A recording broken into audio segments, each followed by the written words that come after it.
Picture this. You have been sitting in the exact same conference room chair for, what feels like 2.5 hours. Oh, the classic weekly status update. Yeah. Yes, exactly. And the absolute highlight of the entire session, like the only moment of genuine human connection, was 45 minutes ago when Dave from IT sneezed and accidentally knocked over his comically oversized water bottle. A little tidal wave right across the table. Right. People are scrambling for napkins, and for exactly 30 seconds, you were actually a team working together to fight the flood. But then, the napkins get thrown away, the laptop is wiped down, and the misery just resumes. Yeah, someone starts reading a document word for word that you literally reviewed last night. Or another person brings up some irrelevant detail just to rehash a turf war from, 6 months ago. And it is so obvious that the real decisions were already made behind closed doors before you even sat down. Oh, absolutely. You are just sitting there calculating how late you're going to be for your actual work, wondering why you were even invited. So today, our mission in this deep dive is to answer that exact question. It's such a universal experience, really. It is. We are taking insights from Nick Pope's 2026 book, Are You a Team or a Meeting? How to Build Teams That Win. We want to help you figure out if your workplace unit is actually a high-performing collective or just, a soul-crushing string of calendar invites. And it's a vital distinction to make, mainly because of the sheer scale of the dysfunction. Fortune 500 companies alone are losing 25 billion work hours to ineffective collaboration every year. Wait, 25 billion with a B. With a B, yeah. This isn't just some administrative annoyance. It is a literal existential threat to how businesses survive today. Wow. Because we operate in what organizational theorists call a Bani world. That stands for brittle, anxious, nonlinear, and incomprehensible. Okay, let's break that down a bit because I think it frames everything we're going to discuss today. So, a brittle environment, that means systems don't bend, right? They just shatter under pressure. Exactly. And nonlinear means cause and effect are totally disconnected. Like a tiny supply chain hiccup on one side of the world suddenly causes a massive revenue loss on the other side. Which is terrifying. And in an environment with that much unpredictability, effective teamwork is kind of the only filter a company has to process all that complexity. Precisely. A highly functional team detects early signals in the market. They improvise, they build resilience. Yeah. But a poorly constructed team does the exact opposite. Right, by adding layers of bureaucracy and endless status checks. Yeah, and delayed decision-making. A bad team actually introduces more complexity into a system that is, frankly, already incomprehensible. Which brings us to the modern team crisis. Because to fix a broken dynamic, we have to understand how the default state of work got this way. And the research points to a triad of problems. Modern corporate teams are too many, too big, and too busy. Let's start with the too many part. The book uses this concept of teams functioning as organizational cholesterol, which is just a brilliant way to visualize it. It really is. It clogs the arteries of decision-making. Corporate culture has developed this knee-jerk reaction over the last decade where the moment a complex issue arises, leadership just forms a task force. Right, and the intention is usually good. They want to be inclusive and gather multiple perspectives. Sure, but in practice, this well-intentioned inclusivity triggers a psychological phenomenon known as the diffusion of responsibility. Ah, right. If everyone is supposedly responsible for the outcome, no single person feels the urgency to execute. Exactly. Progress stalls because everyone just assumes someone else is driving the initiative. And I bet that leads directly to the second problem, which is teams being too big. Oh, absolutely. Driven by this paralyzing fear of leaving anyone out or stepping on departmental toes, we just keep adding chairs to the room. Pope's research highlights one supposed team that had grown to 28 members. 28. At 28 people, you don't have a team. You are hosting a small conference. Yeah, you really are. And the social risk of disagreeing with a colleague, let alone challenging a senior leader, scales with the size of the room. Of course. When there are 28 sets of eyes on you, human nature just dictates that you stay quiet and blend in. Which leads to the downstream effect, the third crisis. Everyone is simply too busy. Microsoft's Work Trend Index data is actually staggering on this front. Virtual meetings and calls have tripled since 2020. Tripled? That is wild. Yeah, employees are spending 15% of their organizational time just sitting in meetings. And often, there's a pre-meeting to prepare for the actual meeting, right? Followed by a post-meeting debrief. Oh, I know that cycle all too well. People are suffering from profound meeting FOMO, that fear of missing out. You log into a completely pointless 28-person call and just mute your microphone, just in case there's a 1-minute morsel of information dropped at the very end that affects your deliverables. And the financial drain of this FOMO is quantifiable. And it is shocking. The data reveals that an average 1-hour leadership team meeting in a publicly traded company costs 14,000 euros. Okay, let's unpack this. 14,000 euros for 1 hour. I mean, you could fund an actual pilot project for a new product line with that kind of money. Easily. If the cost is that astronomical just to rehash pre-made decisions and watch Dave spill his water, why do leaders keep scheduling them? Is it just the illusion of productivity? That's a huge part of it, yeah. It's the illusion of productivity mixed with a fundamental misunderstanding of a manager's role. A lot of leaders treat a team meeting as a synchronized one-on-one session. Oh, like going around the table, getting tactical status updates from every single person. Exactly. And the leader walks away feeling incredibly productive because they just received 12 updates in 60 minutes. But the other 11 people in the room got absolutely nothing of value. They just sat in silence waiting for their 2 minutes to speak.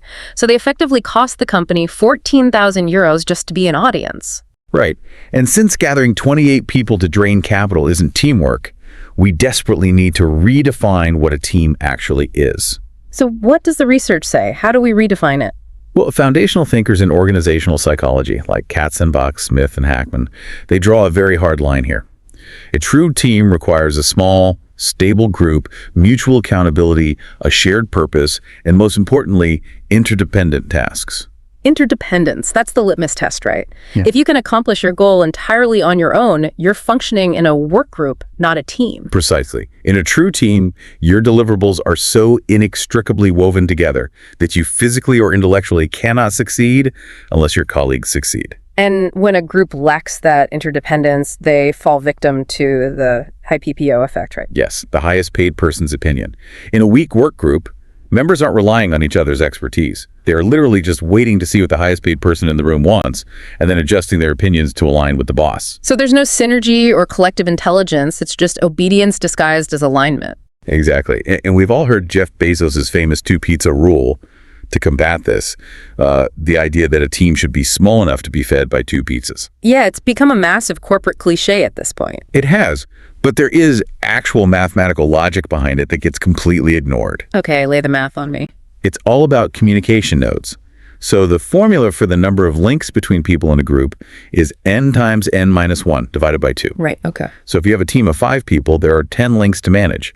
But if you inflate that team to 28 people, you don't just add 23 links. You suddenly have 378 cross connections. 378, wow. Yeah, the human brain cannot possibly maintain psychological safety or meaningful interdependence across 378 lines of communication. It's impossible. But size isn't the only factor. Modern work doesn't always allow for perfectly stable, small teams. Right. Amy Edmondson's research on teaming on the fly addresses this because of the reality of fast-paced project work. Sometimes you just have to throw a group of strangers together to tackle a crisis or a sprint. You don't have 6 months to learn everyone's communication style. Exactly. And teaming on the fly requires building psychological safety instantly. Leaders have to walk into the room and immediately admit their own fallibility. They have to explicitly ask for help. Right. And frame the work as a learning problem rather than an execution problem. Yes. That sets a tone where people feel safe to take risks and speak honestly without fear of embarrassment, literally from day one. And whether you are teaming on the fly or operating in a stable unit, there's a real paradigm shift required here. The research suggests stripping away the corporate baggage of the word team and adopting the mindset of a squad. Right. Gareth Southgate, the 2018 England football manager, modeled this brilliantly. A football squad has 26 players, but only 11 ever take the pitch at the same time. Yeah, Southgate told his players that they might be the third-string goalkeeper. They might not play a single minute the entire tournament, but they still belonged. And the collective required them to be fiercely committed to the success of the players who are actually on the pitch. Applying that to corporate culture completely shifts how we view participation. It gives employees permission to opt out. You don't have to be in every single meeting or have your hands on every single deliverable to be an essential part of the collective success. No, you don't. So what does this all mean? It's like the difference between a terrible group project in school where everyone just staples their separate pages together at the last second versus playing in a jazz band. In a band, you can't just play your part perfectly in isolation. You have to listen to the drummer, adjust to the basis, stay in rhythm, or the whole thing just collapses into noise. That's a great analogy. But even if you have the right size, and even if you share a purpose, like playing the same song, there are invisible human dynamics that can tear the band apart from the inside. Which brings us to the 5 major pitfalls outlined in the book that quietly wreck organizational culture. Right. And the first one is lone wolf syndrome. This is basically the unspoken treaty of mutually assured isolation. The rule is, you stay in your patch, I stay in mine. Exactly. Colleagues agree to cordially coexist. They intentionally avoid critiquing each other's work because they don't want anyone looking too closely at their own department's inefficiencies. And the only time these lone wolves unite is for what the book calls a pack attack. Like, a few team members discover a mutual irritation, maybe a director in another department, and they temporarily bond over taking that person down or obstructing their project. Yeah, it mimics the feeling of teamwork, but it's highly toxic. Once the external threat is neutralized, they retreat right back to their silos. And this lone wolf behavior actually creates a perfect breeding ground for the second dynamic.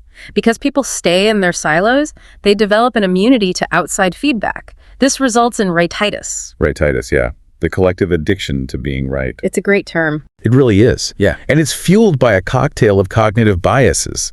Confirmation bias forces us to unconsciously seek out data that proves our silo is already operating perfectly, while actively ignoring metrics that challenge our assumptions. Right, and then affinity bias draws us to colleagues who look and think exactly like us, which just reinforces our worldview.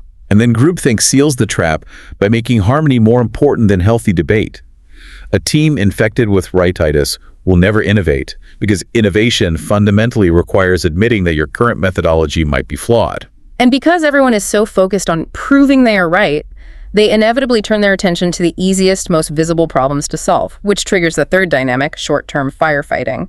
Proximity creates priority. Whatever issue is screaming the loudest on a Tuesday morning gets all the attention, and the team completely loses sight of its long-term objectives. There is a fantastic example of combating this from Adrian Morris, the former general counsel at Tesco.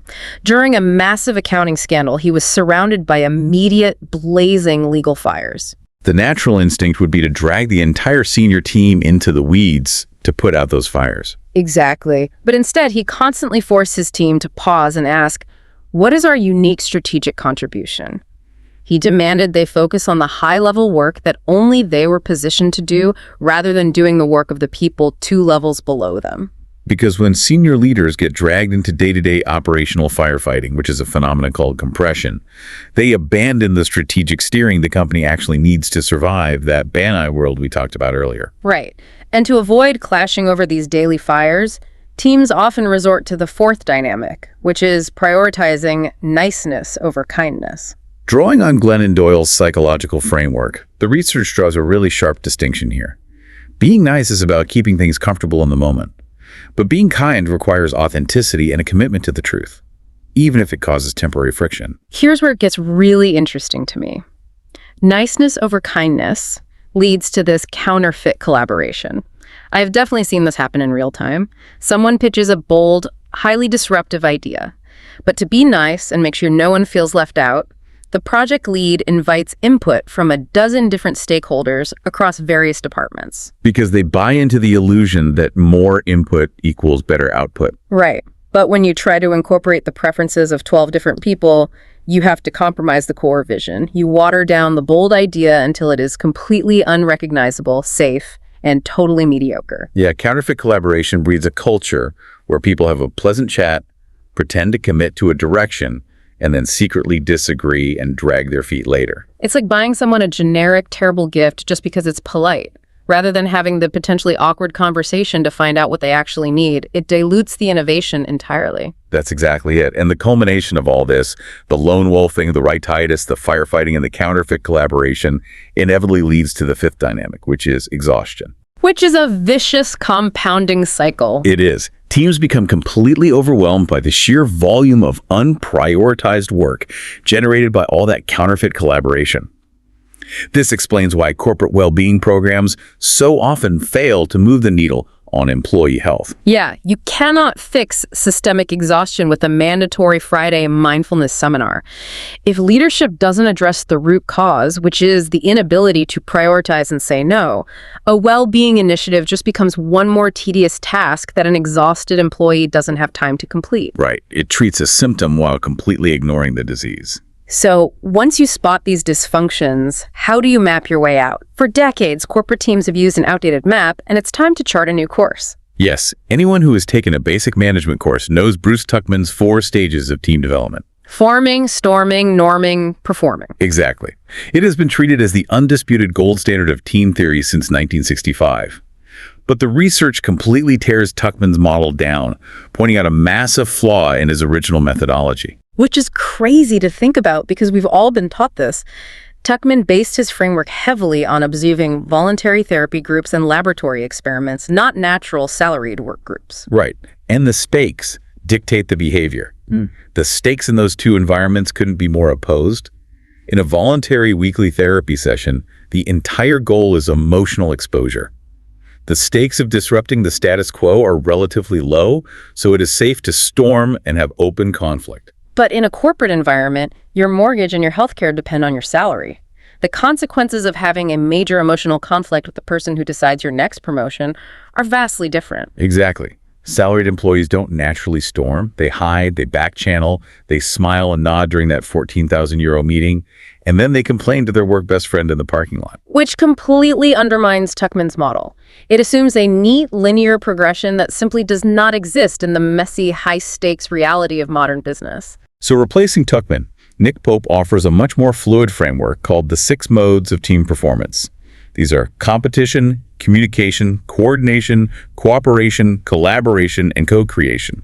And teams don't climb these like a ladder, right? They shift back and forth depending on the demands of the day. Yes. The baseline mode is competition. In this state, no one actually wants to be a team. The culture is characterized by back-channeling, gossip, and covert hostility that is often disguised as harmless banter. The group is entirely fractured. And the intervention to escape competition mode is surprisingly simple, but very difficult to enforce. The author worked with a highly toxic team and implemented one non-negotiable rule: talk to, not about, the person. Oh, I love that. If an employee has an issue with a colleague, they are required to speak directly to that colleague. They are not allowed to vent to a third party. Exactly. That single behavioral constraint forces issues into the light and slowly rebuilds baseline trust. So moving up from competition, teams enter communication mode. This brings us back to that hub-and-spoke meeting model. The leader acts as the hub, holding simultaneous one-on-one conversations in public while everyone else watches. And the etymology highlighted in the research is fascinating here. The word discussion shares a Latin root with words like concussion and percussion. It literally means to smash or tear apart. Oh, wow. Yeah, these meetings operate as ritualistic, shallow exchanges that tear energy and time away from the team. Okay, wait, but is being in communication mode always a bad thing? If a team just needs to pass along quick tactical updates and get back to their real work, isn't a fast hub-and-spoke meeting actually more efficient than forcing deep cooperation? Oh, definitely. The framework completely validates that. The goal of this new map is not to live permanently in the highest state of emotional co-creation. Because operating at maximum vulnerability and collaboration 24/7 would lead to severe burnout. Exactly. The true goal is strategic flexibility.